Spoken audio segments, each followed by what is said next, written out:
Hello students, तो आज अपन अपनी last exercise number 2.4 miscellaneous exercise chapter number 2 की चालू करते हैं, जिसमें कि पहला क्वेश्चन है द रिलेशन f इज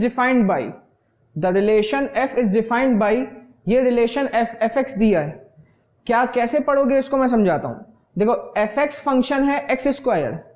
कब है एक्स स्क्वायर? कॉमा के बाद देखो when 0 is greater than equal to 0, sorry, when x is greater than equal to 0 and x is less than equal to 3, मतलब जब x की वैल्यू 0 या 0 से बड़ी होगी, 3 या 3 से छोटी होगी, तो आप फंक्शन कौन सा लोगे? X square. लेकिन जब x की वैल्यू 3 से बड़ी होगी और 10 से छोटी होगी या 10 के इक्वल होगी, तो आप फंक्शन कौन सा लोगे? 3x। समझ में आया?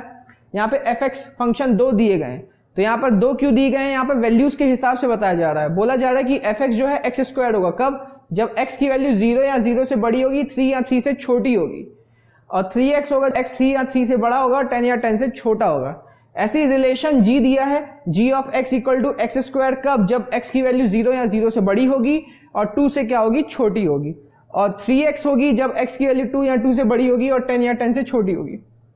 तो हमें यहाँ पे बताना है कि f फंक्शन होगा और g फंक्शन नहीं होगा। मतलब यहाँ पे अपन को प्रूव करना है कि fx में एक यूनिक इमेज होगी। शायद आप यूनिक इमेज का कंसेप्ट आपको ध्यान हो, जो अपन ने पिछली एक्सरसाइज में किया था। मैंने आपको बताया था कि कोई भी रिलेशन फंक्शन तब कहलाता है जब सेट ए के एलिमेंट की एक यूनिक इमेज होती है सेट बी में। तो अपन क्या करेंगे? x की वैल्यू उठाते जाएंगे, इसमें रखते जाएंगे, x की वैल्यू उठाते जाएंगे, इसमें रखते जाएंगे। अगर यूनिक इमेज आती है, जैसे 1 की इमेज 2 आती है, तो 1 की इमेज 3 या 4 या 5 नहीं आनी चाहिए, एक ही इमेज आनी चाहिए। अगर यूनिक इमेज आएगी तो ये रिलेशन फंक्शन होगा, वरना नहीं होगा। तो अपन को प्रूव करना है कि f फंक्शन है और g फंक्शन नहीं है। तो चलिए इसको सॉल्व करते हैं। बहुत आसान क्वेश्चन है ये सब। तो सबसे पहले आते हैं fx पर आते हैं। हमसे बोला गया है x की वैल्यू जब 0 से बड़ी होगी या 0 होगी, 3 से छोटी होगी या 3 होगी, तब आप एक्स स्क्वायर लोगे। तो आप खुद सोचो, अगर हम यहां पर फंक्शन बनाए f का, तो ऑर्डर पेयर क्या बनेंगे? जब आप 0 रखोगे इसमें, तो 0 रखने पर एक्स स्क्वायर, 0 का स्क्वायर कितना मिलेगा आपको? 0 मिलेगा। फिर x की वैल्यू जब 1 रखोगे, 1 मतलब 3 तक आपको यही रखना है। जब 1 रखोगे तो 1 का स्क्वायर क्या आ जाएगा? यहाँ पर 1 का स्क्वायर 1 आ जाएगा। फिर जब 2 रखोगे तो 2 का स्क्वायर क्या आ जाएगा? 4। फिर जब इसमें 3 रखोगे तो 3 का स्क्वायर क्या आ जाएगा? 9। हमसे कहा गया था कि x की वैल्यू 3 तक आपको ये वाला यूज करना है, 3 के बाद या 3 तक आपको 3x इस्तेमाल करना है। तो x की वैल्यू 3 इसमें भी आ रही, इसमें भी आ रही, तो इसमें 3 रख के देखते हैं। जब 3 इसमें रखोगे, 3 इंटू 3 क्या आ जाएगा? 9। तो 3,9 सही है, एक ही इमेज है। फिर जब 4 रखेंगे, 4 इसमें नहीं रख सकते क्योंकि इन्होंने बोला कि x लेस देन 3 या इक्वल टू 3 में ही आपको एक्स स्क्वायर यूज करना है। जब 4 यूज करोगे तब 3x का इस्तेमाल करो, क्योंकि यहाँ लिखा है x greater than equal to 3। तो यहाँ पर 4 रखेंगे तो 3 इंटू 4, यहाँ पे 4 रखेंगे, 3 इंटू 4 हो जाएगा 12। 5 रखेंगे तो कितना आ जाएगा? 15। और 6 रखेंगे तो आएगा 18। 7 रखेंगे तो आएगा 21। 8 रखेंगे तो 8 इंटू 3 24। 9 रखेंगे, 9 इंटू 3 27। और 10 रखेंगे तो 10 इंटू 3 30। ये अपने ऑर्डर पेयर बन गए किसके? f के। अब f फंक्शन तब कहलाएगा जब उसकी हर एलिमेंट की एक यूनिक इमेज होगी। देखिए 0 की इमेज 0 है, 1 की इमेज 1 है, 2 की इमेज 4 है, 3 की इमेज 9 है, 4 की इमेज 12 है, 5 की इमेज, मतलब हर पहले एलिमेंट की एक यूनिक इमेज है। तो इसीलिए हम बोल सकते हैं yes, f is a function. अब आते हैं g पर। g के ऑर्डर पेयर बनाते हैं। हमसे कहा गया है कि x की 0 से लेकर 2 तक जो भी वैल्यू लोगे उसमें एक्स स्क्वायर में रखोगे। तो यहां रखते हैं 0 रखेंगे तो 0 स्क्वायर 0 होता है। फिर यहां 1 रखेंगे तो 1 स्क्वायर कितना हो जाएगा? 1। फिर 2 रखेंगे, 2 स्क्वायर कितना हो जाएगा? 4। 2 के साथ 4 आ जाएगा। फिर हमसे कहा गया था 2 पे ये भी रखना है, 2 वाली वैल्यू इसमें भी आ रही है, x greater than equal to, equal भी लगा है तो 2 इसमें भी रखना है। तो 2 इसमें रखेंगे तो 2 की इमेज आ जाएगी 6। अच्छा आप ढंग से देखिए, 2 की इमेज 4 भी आ गई और 2 की इमेज 6 भी आ गई। आगे जब भी आप ऑर्डर पेयर आगे निकालते जाइएगा, पहले 4 रखेंगे, मतलब मैं आगे क्या बोल रहा हूं, पहले 3 रखोगे, 3 इंटू 3 9 हो जाएगा, फिर ऐसे रखते जाइएगा। लेकिन आप यहां से ही देख सकते हैं कि यहाँ 2 की 2 इमेज आ गई। देखो 2 की इमेज 4 भी है, 2 की इमेज 6 भी है, यहां ऐसा कोई नहीं था। तो यहाँ पे 2 की 2 इमेज आ गई, इसीलिए फंक्शन नहीं हुआ। तो हम बोलेंगे g is not a function, g is not a function because 2 has 2 different, 2 ऐसा लिख देते हैं, 2 डिफरेंट इमेजेस। हमारे पास सिर्फ यूनिक इमेज होनी चाहिए फंक्शन के लिए, तो इसीलिए g यहां पर फंक्शन नहीं है। आइए क्वेश्चन नंबर 2 में आते हैं। क्वेश्चन नंबर 2 में क्या लिखा है, अगर एफ एक्स एक्स स्क्वायर के बराबर है तो हमें एफ ऑफ 1.1 निकालना है माइनस एफ ऑफ 1। ये तो हमने मतलब छोटी क्लासेस में भी किया। जैसे अपन क्या करते थे, अगर अपन को एफ एक्स दिया जाता था 6x + 5, हमसे कहा जाता था कि एफ ऑफ 2 निकालो, तो अपन क्या करते थे, जहां जहां x है वहां 2 रख देते थे, तो ये हो जाता था 6 × 2 + 5। तो वही काम इसमें भी करना है, चलिए करते हैं। सबसे पहले एफ ऑफ 1.1 निकालना है, तो ये कहां रखोगे, जहां जहां x होगा। तो एफ ऑफ 1.1 क्या हो जाएगा, 1.1 स्क्वायर माइनस एफ ऑफ 1 रखना है, कहां रखोगे, x स्क्वायर पे, तो ये हो जाएगा 1 स्क्वायर अपॉन 1.1 माइनस 1 इस 0.1। तो 1.1 11 का स्क्वायर 121 होता है, डेसिमल के बाद एक प्लेस है, स्क्वायर करोगे 2 प्लेस आएंगी, -1 अपॉन 0.1, तो ये हो जाएगा 0.21 अपॉन 0.1, तो ये हो जाएगा 2.1। इसका आंसर आ जाएगा 2.1। ऊपर नीचे डेसिमल था, हटाने के लिए 2.1 हो गया। अब नेक्स्ट टाइप में आ रहे हैं डोमेन में। अब जो आगे 2-3 क्वेश्चन है इसमें अपन को डोमेन और रेंज निकालना है। अब हमने जो एक्सरसाइज 2.3 में डोमेन और रेंज के क्वेश्चन की तो बहुत आसान थे। अब जो डोमेन और रेंज के क्वेश्चन करेंगे वो भी आसान वाला, थोड़ा सा सोचना पड़ेगा आपको, थोड़ा सा। मैंने आपको डोमेन क्या बताया था, डोमेन का मतलब वो होता है कि आप x की वैल्यू कौन कौन सी इसमें पुट कर सकते हो, और रेंज का मतलब होता है कि जो जो आंसर आ सकता है। तो यहां पर आते हैं डोमेन पर। अपन को इसका डोमेन निकालना है, तो हमें बताना है कि इस फंक्शन में हम x की कौन सी वैल्यू रख सकते हैं। अच्छा, मैं आपको क्लियर कर देता हूं डोमेन कौन कौन से टाइप के आते हैं। एक टाइप का क्वेश्चन होता है जब आपको फ्रैक्शन दिया जाए, p/q के फॉर्म में क्वेश्चन दिया जाए, जैसे अभी p/q के फॉर्म में क्वेश्चन दिया गया है। तो जब p/q के फॉर्म में क्वेश्चन दिया जाता है तो अपन को पता है कि डिनोमिनेटर 0 नहीं हो सकता। यहां पर जो डिनोमिनेटर है वो 0 नहीं हो सकता, ये अपन ने पढ़ा है। तो अपन यहां पर x की ऐसी वैल्यू नहीं रखेंगे जिससे डिनोमिनेटर 0 हो जाए, क्योंकि अगर वो x की वैल्यू रख देते हैं जिससे डिनोमिनेटर 0 हो जाता है तो उससे फंक्शन खत्म हो जाएगा, अपॉन में 0 चलते ही नहीं है। ठीक है। दूसरे टाइप का क्वेश्चन होता है अगर रूट में कोई वैल्यू है। अगर रूट का क्वेश्चन है तो रूट के अंदर याद रखिएगा नेगेटिव वैल्यू नहीं चलती है। रूट के अंदर नेगेटिव वैल्यू नहीं चलती है, इसीलिए आप अंदर x की कोई भी ऐसी वैल्यू नहीं रखोगे। अभी तो p/q है, p और q है, तो आप अंदर कोई भी ऐसी वैल्यू नहीं रखोगे जिससे रूट के अंदर नेगेटिव वैल्यू बने। तो इस चीज को ध्यान रखिएगा। बस ये 2 टाइप के क्वेश्चन होते हैं। तो सबसे पहले आते हैं अपने क्वेश्चन में। मैंने क्या बताया, ये p/q के फॉर्मेट वाला क्वेश्चन है, तो इसमें डिनोमिनेटर 0 नहीं हो सकता। तो अपन को ऐसी x की वैल्यूज ढूंढनी है जिससे डिनोमिनेटर 0 हो जाएगा और वो डोमेन के अंदर नहीं आएगा, क्योंकि डोमेन के अंदर वो वैल्यूज आती हैं जिसको आप पुट कर सकते हो। तो आप वो वैल्यूज पुट नहीं करोगे ना जिसमें डिनोमिनेटर 0 आए, तो वो अपन हटा देंगे। तो इसको कैसे सॉल्व किया जाता है, आप हमेशा डिनोमिनेटर को सिंपलेस्ट फॉर्म मिल जाओ। तो अभी अपन स्प्लिट कर लेते हैं इसको। तो ये हो जाएगा x² + 2x + 1, नीचे अपन इसको स्प्लिट कर देते हैं। 1 × 12 12 हो जाएगा, तो इसका आ जाएगा x² - 6x - 2x + 12। तो ये हो जाएगा x² + 2x + 1। पहले 2 से x कॉमन निकालेंगे तो x - 6 -2 कॉमन निकालेंगे x - 6, ये आ जाएगा x² + 2x + 1, x - 6 और x - 2। ऐसा करने से क्या फायदा हुआ मैं आपको बताता हूं। देखिए, अगर आप x की जगह 6 रख दो तो 6 - 6 कितना हो जाएगा, 0, और 0 इंटू ये ब्रैकेट पूरा 0 हो जाएगा, और वो चीज हमें नहीं करनी है। डिनोमिनेटर 0 नहीं होना चाहिए, मतलब आप 6 नहीं रख सकते, आप 2 भी नहीं रख सकते, क्योंकि 2 रखने से इस x की जगह 2 रखने से 2 - 2 कितना होता है, 0 हो जाता है। तो अगर 0 इंटू ये ब्रैकेट करोगे तो 0 हो जाएगा। तो आप 6 नहीं रख सकते, आप 2 नहीं रख सकते। बाकी आप यहां पर x की कोई भी वैल्यू रख सकते हो, चाहे आप वो रूट में रखो, चाहे फ्रैक्शन रखो, चाहे डेसिमल रखो, कोई दिक्कत नहीं है हमें। तो हमारा डोमेन क्या होता है, जो जो आप वैल्यू रख सकते हो। तो आप 6 नहीं रख सकते और 2 नहीं रख सकते, तो हमारा डोमेन क्या हो जाएगा, डोमेन हम डोमेन में बताएंगे हम पूरे रियल नंबर रख सकते हैं, हम कुछ भी रख सकते हैं, लेकिन 6 और 2 नहीं रख सकते। तो इस पूरे रियल नंबर के सेट में से अपन 6 और 2 को माइनस लगा देते हैं। हम बोलेंगे हम पूरा रियल नंबर रख सकते हैं। रियल नंबर जितनी इनफाइनाइट वैल्यूज है हम सब इसके अंदर रख सकते हैं, लेकिन रियल नंबर में से 6 और 2 हटा दो, क्योंकि अगर आपने 6 और 2 रखा तो 6 - 6 0 हो जाएगा और 2 - 2 क्या हो जाएगा, 0। तो इस चीज का ध्यान रखिएगा। आते हैं नेक्स्ट क्वेश्चन नंबर 4 पर। तो आते हैं क्वेश्चन नंबर 4 पे। क्वेश्चन नंबर 4 पे अपन को डोमेन और रेंज निकालना है। डोमेन का अंदर जो वैल्यूज रखोगे, रेंज का अंदर जो आंसर निकलेगा।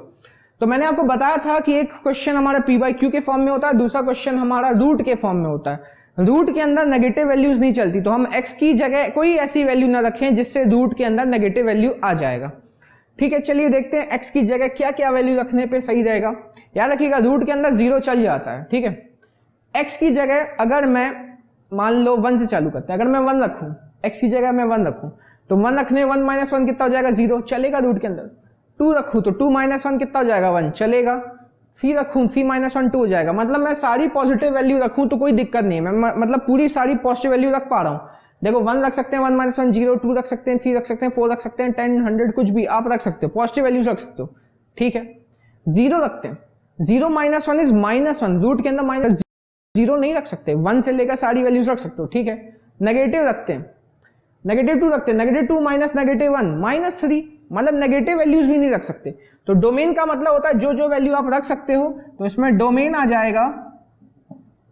कहां से कहां तक आपने वैल्यू रखी थी, इसमें आप 1 रख सकते हो, उसमें याद रखिएगा रूट के अंदर 0 चल जाता है, तो क्लोज ब्रैकेट में आप रखोगे 1, आप यहां पे 1 रख सकते हो, और कहां तक रखोगे, इन्फिनिटी तक रखोगे, ठीक है, पूरी पॉजिटिव वैल्यूज रखोगे।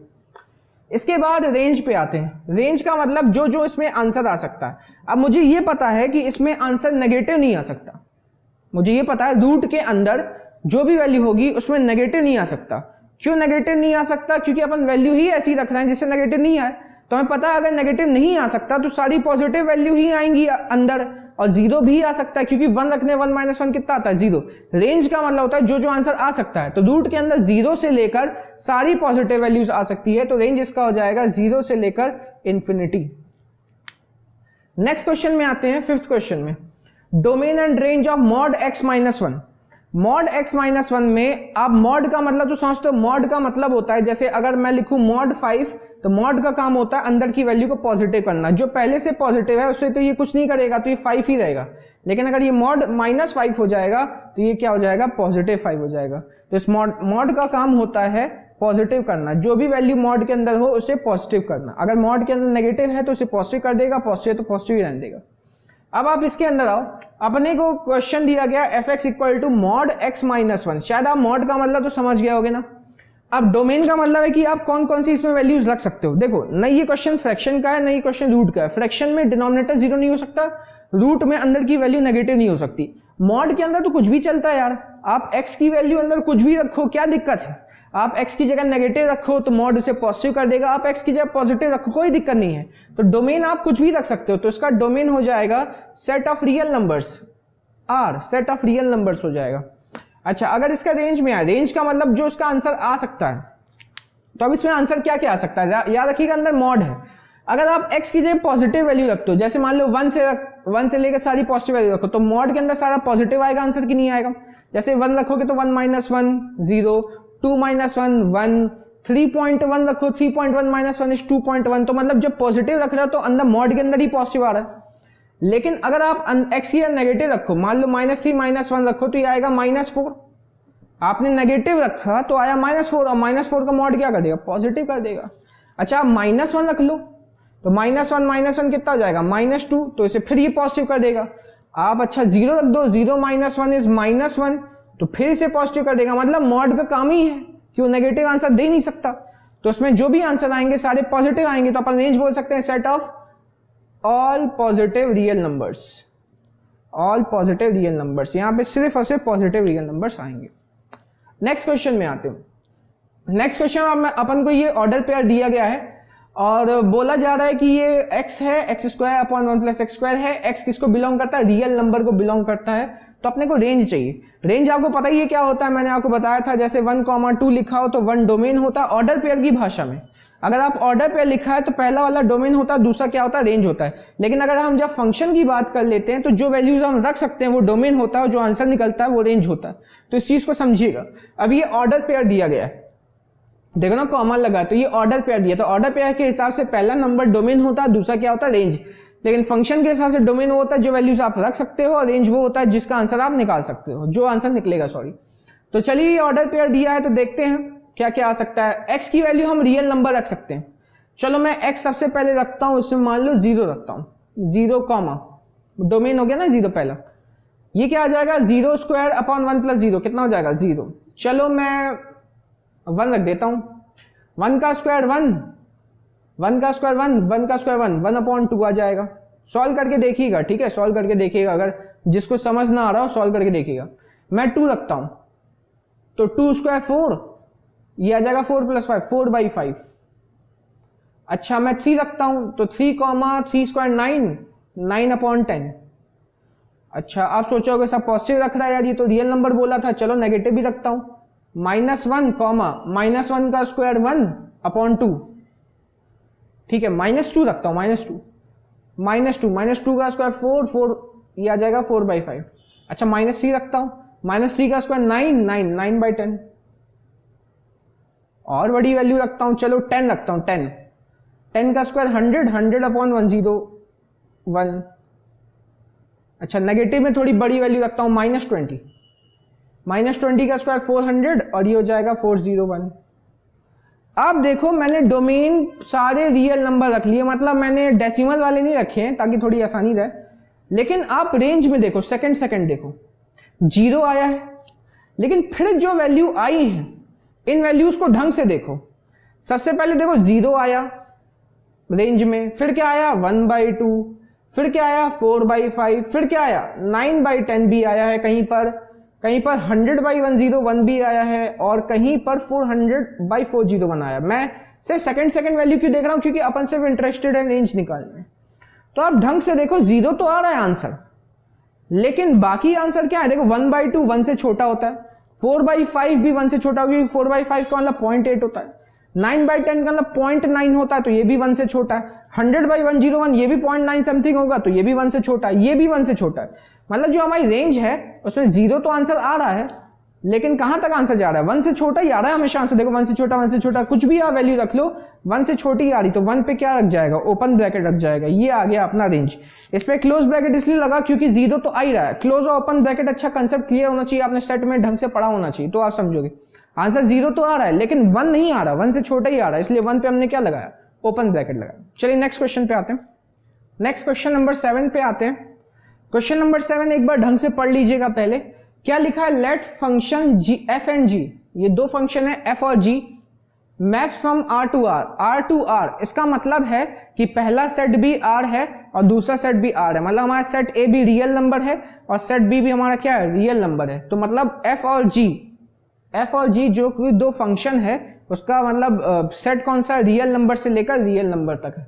ये दोनों दिया गया आपको, fx और gx दिया है, आपको f प्लस जी निकालना है, f माइनस जी दिया है, f बाई जी निकालना है। तो ये बहुत ज्यादा आसान क्वेश्चन है, मैं बताता हूं कैसे करना होता है। याद रखिएगा, अपने को यहां पर fx और gx दिया गया है, सबसे पहले अपन को f प्लस जी चाहिए। f प्लस जी कैसे निकालेंगे, आप देखो ये जो fx और gx है, ये इसमें वेरिएबल कौन है, x है, तो कैसे लिखा जाता है मैं आपको बताता हूं। सबसे पहले आपको f प्लस जी निकालना है, तो आप ऐसा लिखोगे f प्लस जी x, क्योंकि अपन fx gx लिखते हैं तो उसका x लिखना पड़ेगा आपको। सबसे पहले f प्लस जी निकालना, तो ये हो जाएगा f प्लस जी एक्स। तो क्या हो जाएगा, f प्लस जी एक्स को कैसे लिखेंगे, fx और फिर ये क्या हो जाएगा प्लस gx। तो fx प्लस gx, fx कितना है x प्लस 1 प्लस gx कितना है 2x माइनस 3, तो x प्लस 2x कितना हो जाएगा 3x, 1 माइनस 3 इज माइनस 2। ये हो गया हमारा f प्लस g। इसी तरह अपन f माइनस जी भी निकाल सकते हैं, कैसे लिखेंगे, f माइनस जी एक्स, तो ये हो जाएगा fx माइनस जी एक्स। fx क्या है यहाँ पर, fx है x प्लस 1 माइनस gx कितना है यहाँ पर 2x माइनस 3, आपको पता ही है यहाँ पर माइनस साइन लगा इसलिए मैंने ब्रैकेट लगाया, तो ये हो जाएगा x plus 1 minus 2x plus 3, तो ये आ जाएगा x minus 2x minus x और 1 प्लस 3 क्या आ जाएगा 4। ऐसे ही अपन थर्ड निकाल सकते हैं f अपॉन जी एक्स, तो क्या हो जाएगा fx अपॉन जी एक्स। fx की जगह क्या रख देंगे अपन, x प्लस 1 अपॉन gx की जगह अपन क्या रख देंगे 2x माइनस 3। ये हो गया आंसर इसका, बहुत आसान था। आते हैं क्वेश्चन नंबर 8 पे। क्वेश्चन नंबर 8 को ढंग से पढ़ते हैं। अपन को फंक्शन के ऑर्डर पेयर दिए, ये अपन को ऑर्डर पेयर दिया गया, ठीक है। आप सोचोगे ऑर्डर पेयर रिलेशन में निकालते थे, लेकिन मैंने आपको बताया था ना फंक्शन सबसेट होता है रिलेशन का, नहीं फंक्शन स्पेशल केस होता है रिलेशन का और रिलेशन सबसेट होता है ए क्रॉस बी का। तो ये ऑर्डर पेयर अपन को दिया गया, हमसे बोला जा रहा है this function is from z to z, मतलब आपका फर्स्ट सेट भी z का मतलब इंटीजर होता है, फर्स्ट सेट भी इंटीजर है और दूसरा सेट भी इंटीजर है, मतलब आप डोमेन भी आपका इंटीजर होगा, रेंज भी आपका इंटीजर होगा, आप इंटीजर वैल्यू रखोगे और आंसर भी आपको इंटीजर वैल्यू चाहिए होगी। Defined by f x equal to f x equal to a x plus B.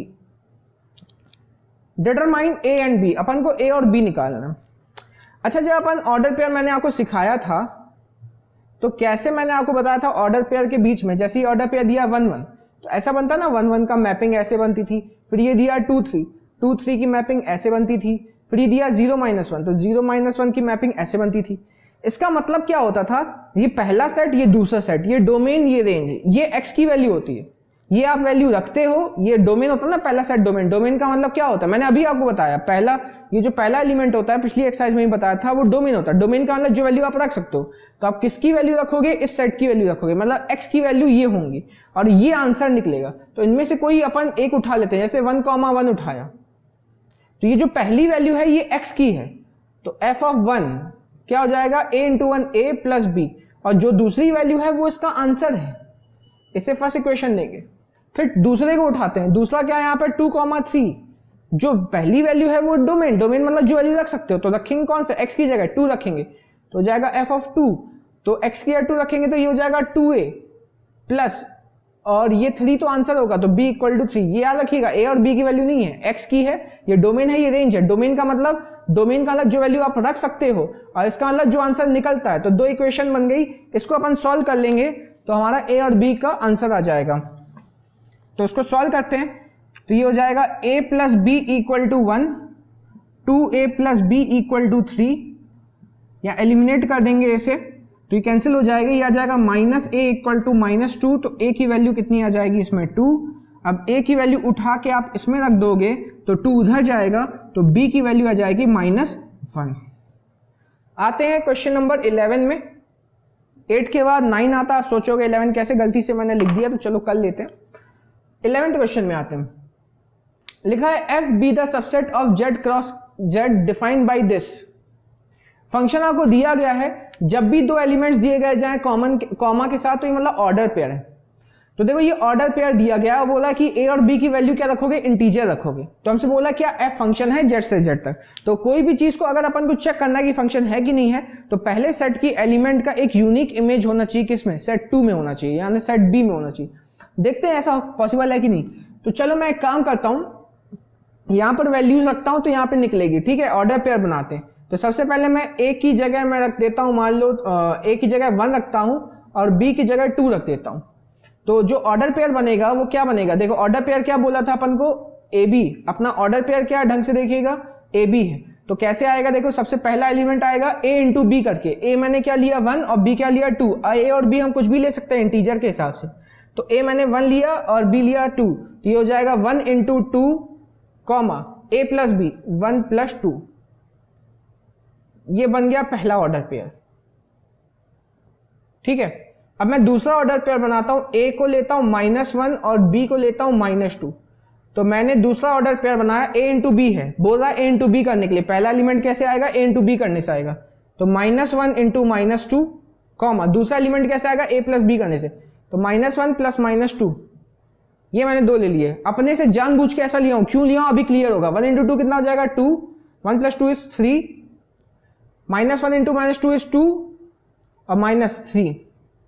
आप देखो अगर कोई भी रिलेशन या कोई भी ऑर्डर पेयर फंक्शन के अंदर आना चाहता है तो उसकी पहले एलिमेंट की एक यूनिक इमेज होना चाहिए। तो 2 पे देखो इमेज आ रही 3 और 2 पे इमेज एक और -3 भी आ रही है, तो मतलब ये फंक्शन नहीं हुआ। देखो मैंने जानबूझ के ऐसी वैल्यूज रखी थी कि हमसे बोला था कोई भी इंटीजर उठा के रख लो। तो मैंने सबसे पहले a की वैल्यू 1 2 रखी, फिर आप क्या करो पलटा के रखो, मतलब साइन अपोजिट करके रखो। तो आप देखो 1 इंटू 2 करने पे तो 2 आता, -1 इंटू -2 करने पे भी 2 आता। तो देखो ये सेम आ गया, लेकिन ये वाला आंसर अलग हो गया। तो अपन बोल सकते हैं f is not a function. क्यों नहीं है, बिकॉज 2 हैज 2 इमेजेस। आप यहां कोई भी वैल्यूज रख सकते हो, रटना नहीं है कि 1 और 2 रखना है। आप यहां पर रख लो, मान लो 2 और 4 रखो, तो 2 इंटू 4 कितना आएगा 8, और यहां पर 2 प्लस 4 कितना जाएगा 6। तो यहां पर आपको मान लो अगर आप 2 और 4 रखते हो, अगर मान लो यहां पर जैसे आप इसमें a की वैल्यू 2 रख रहे हो और b की वैल्यू 4 रख रहे हो, तो अगले में आप a की वैल्यू -2 रखो, b की वैल्यू -4, ऐसे क्या करने से सेम आ जाएगा।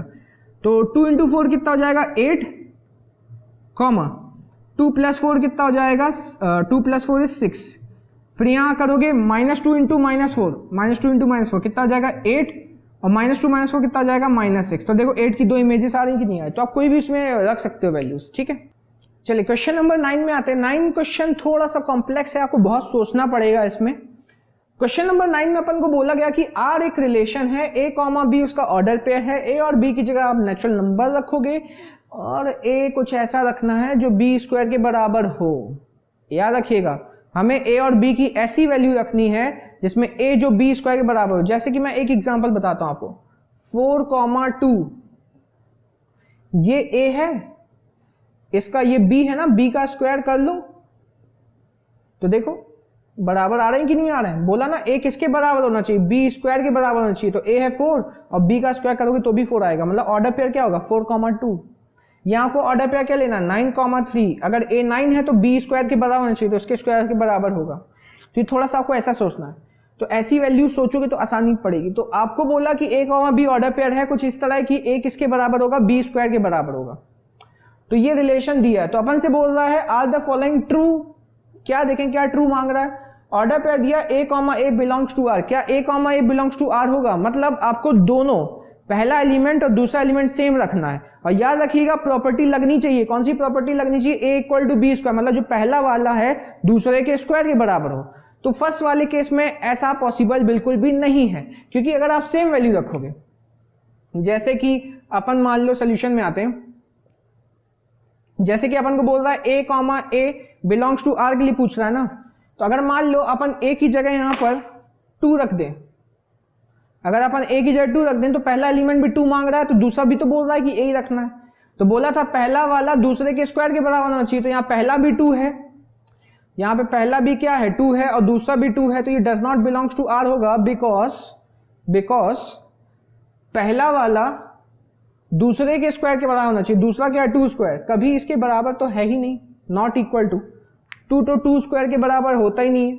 यहां पर हो सकता है 4,2 9,3 में, यहाँ ए बी है, यहां पर से बोला A, रखने को, सेम एलिमेंट्स रखने को बोला।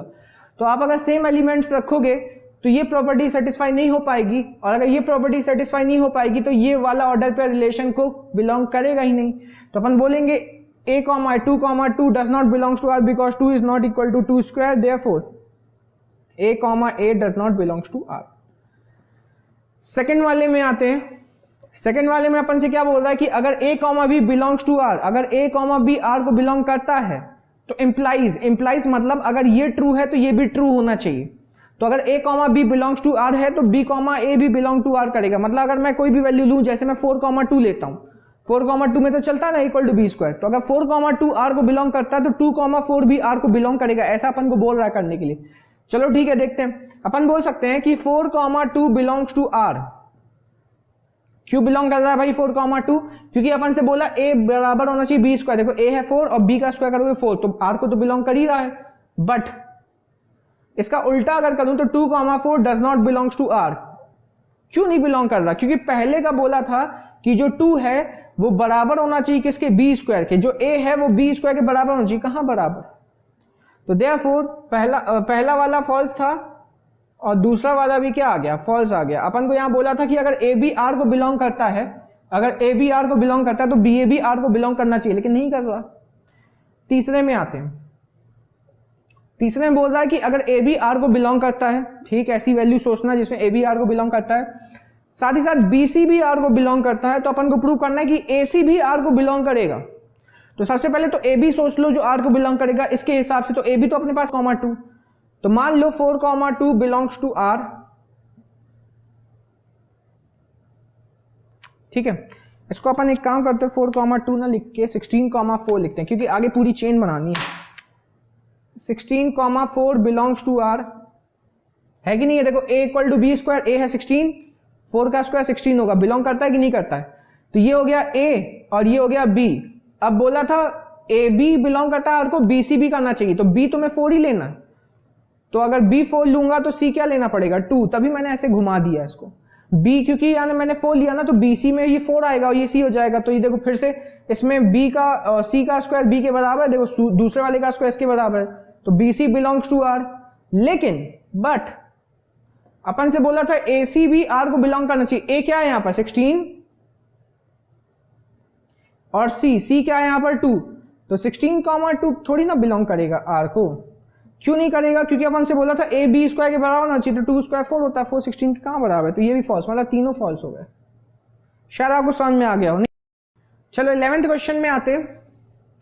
11th क्वेश्चन में ये अपने को ए सेट दिया, बी सेट दिया है और ये एफ दिया है, ये रिलेशन फंक्शन जो भी दिया ऑर्डर पे दिए। हमने बोला क्या फॉलोइंग ट्रू है, f is a relation from A to B. पूछ रहा है कि एफ क्या रिलेशन है ए से बी तक। तो रिलेशन क्या बड़ा आसान चीज होता है, रिलेशन होने के लिए ऑर्डर पेयर का पहला एलिमेंट पहले सेट का होना चाहिए, ऑर्डर पेयर का दूसरा एलिमेंट दूसरे सेट का होना चाहिए, बस इतना ही काफी होता है। तो देखो पहला हमें क्या दिया, 1 दिया है, 2 दिया है, 3 दिया है, 4 दिया है और 2 दिया है, तो मतलब पहला सेट का है। चलो दूसरा एलिमेंट 5 दिया है, 9 दिया है, 1 दिया है और 5 दिया है, 11 दिया, कोई दिक्कत नहीं, पहला वाला ट्रू है, yes it is a relation. दूसरे में आते हैं। दूसरे में क्या ये फंक्शन है, फंक्शन के लिए मैंने आपको बताया था कि पहले सेट के एलिमेंट का एक यूनिक इमेज होना चाहिए सेट बी में। ठीक है, चलो 1 की इमेज है 5, 2 की इमेज है 9, 3 की इमेज है 1, 4 की इमेज है 5, लेकिन 2 की फिर से इमेज आ गई 11। यहाँ देखो 2 की इमेज 9 थी, 2 की इमेज 11 थी, तो ये हो जाएगा बिग नो। क्यों नो हो जाएगा? क्या आपको तो आंसर अब पता ही होगा क्या, कि यहाँ पर 2 की यूनिक इमेज नहीं है, यहाँ पर 2 की 2 इमेज है, इसीलिए ये फंक्शन नहीं है। चलिए लास्ट क्वेश्चन में आते हैं अपन इस चैप्टर के, इस मिसलेनियस एक्सरसाइज के। लास्ट क्वेश्चन में अपन को सेट ए दिया है, सेट ए दिया है अपन को 9, 10, 11, 12, 13 function match from A to N, मतलब पहला सेट है ए ये जो दिया है और दूसरा सेट है natural number defined by f n equal to highest prime number of n. इसको ढंग से पढ़ना है। आप यहां पर वैल्यू उठा के रखोगे तो आपको आंसर में क्या चाहिए होगा, हाईएस्ट प्राइम ऑफ एन चाहिए होगा, हाईएस्ट प्राइम ऑफ एन। इसका मतलब क्या मैं बता दूं, देखो एन की जगह पहले आप 9 रखो। जब आप 9 रखोगे ना तो 9 का ऐसा फैक्टर चाहिए होगा जो प्राइम नंबर हो, हाईएस्ट प्राइम फैक्टर चाहिए होगा। तो 9 के फैक्टर्स क्या होते हैं, 1 होता है, 3 होता है, 9 होता है, तो उसमें प्राइम कौन सा 3, तो उसका आंसर आ जाएगा 3। समझ रहे हो क्या? चलो अगला बताता हूं, जैसे f ऑफ 10 रखा, तो 10 का हाईएस्ट प्राइम फैक्टर, 10 के फैक्टर्स क्या होते हैं, 10 का फैक्टर 1 होता है, 2 होता है, 5 होता है, 10 होता है, तो हाईएस्ट प्राइम फैक्टर 5 हो जाएगा, तो 5।